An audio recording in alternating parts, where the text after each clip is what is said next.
ഇടതു സർക്കാർ വീണ്ടും സംസ്ഥാനത്ത് അധികാരത്തിൽ വരുമെന്ന് ജെ ചിഞ്ചുറാണി. ഭരണവിരുദ്ധ വികാരം എന്നത് UDF പ്രചാരണം. ചടയമംഗലത്ത് നിന്ന് ഇക്കുറിയും വലിയ ഭൂരിപക്ഷത്തിൽ വിജയിച്ച് കയറുമെന്നും ചിഞ്ചുറാണി ന്യൂസ് മലയാളത്തോട് പറഞ്ഞു. ചടയമംഗലത്തെ ഇടതു മുന്നണി സ്ഥാനാർത്ഥി മന്ത്രിയും കൂടിയായ ജെ ചിഞ്ചുറാണി ന്യൂസ് മലയാളത്തിനൊപ്പം ചേരുകയാണ്. മിനിസ്റ്റർ, ഇപ്പോൾ വാഹന പ്രചരണം നടക്കുന്നു, മന്ത്രി നേരിട്ട് നടക്കുന്നു, മണ്ഡലത്തിൽ സജീവമായി ഇപ്പോൾ പ്രചരണ രംഗത്ത് വലിയ മുൻപന്തിയിലാണല്ലേ? അതെ, ഞങ്ങൾ വളരെ നേരത്തെ തന്നെ ഈ മണ്ഡലത്തിൽ പ്രചാരണം ആരംഭിച്ചതാണ്. കാരണം തെരഞ്ഞെടുപ്പ് പ്രഖ്യാപിച്ചപ്പോൾ തന്നെ അതിനുള്ള എല്ലാ ഒരുക്കങ്ങളും നടത്തി ഒരുവട്ട പ്രചരണമൊക്കെ നടത്തി കഴിഞ്ഞിട്ടാണ് UDF പോലും ഇവിടെ സ്ഥാനാർത്ഥിയെ നിശ്ചയിക്കുക, അവർ വരികയൊക്കെ ചെയ്തത്.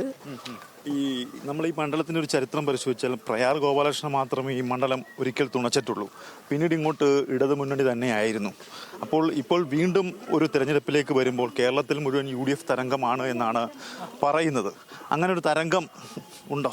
ഞങ്ങളെ സംബന്ധിച്ചൊരു UDF തരംഗമൊന്നും ഇന്ന് കേരളത്തിൽ ഉണ്ടാകില്ല. കാരണം നമ്മുടെ ഗവൺമെൻറ് നടപ്പിലാക്കിയ വികസനക്ഷേമ പ്രവർത്തനങ്ങൾ പാവപ്പെട്ടവരെ സഹായിക്കുന്നു, സാധാരണക്കാരെ സഹായിക്കുന്നു. എത്രയെല്ലാം ആനുകൂല്യങ്ങൾ ഇപ്പം ഈ ഗവൺമെൻറ് സാധാരണക്കാർക്ക് വേണ്ടി കൊടുക്കുന്നു.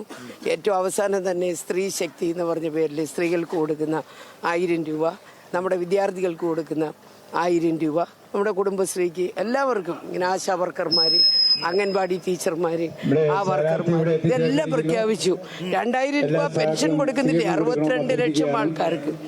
അതൊക്കെ ഈ ഗവൺമെൻറ് മുന്നോട്ടുള്ള പോക്കിന് ഗുണം ചെയ്യും എന്ന് ഉറപ്പാണ്. അതുകൊണ്ട് ഒരു മൂന്നാം ഗവൺമെൻറ് കേരളത്തിൽ അധികാരത്തിൽ വരും. തീർച്ചയായിട്ടും ഒരു മൂന്നാം ഗവൺമെൻറ് കേരളത്തിൽ അധികാരത്തിൽ വരുമെന്ന പ്രതീക്ഷയിലാണ് മന്ത്രി കൂടിയായ ജെ ചിഞ്ചുറാണി ഉള്ളത്. ക്യാമറ പേഴ്സൺ വിജേഷിനൊപ്പം ഷമീർ, ന്യൂസ് മലയാളം, കൊല്ലം.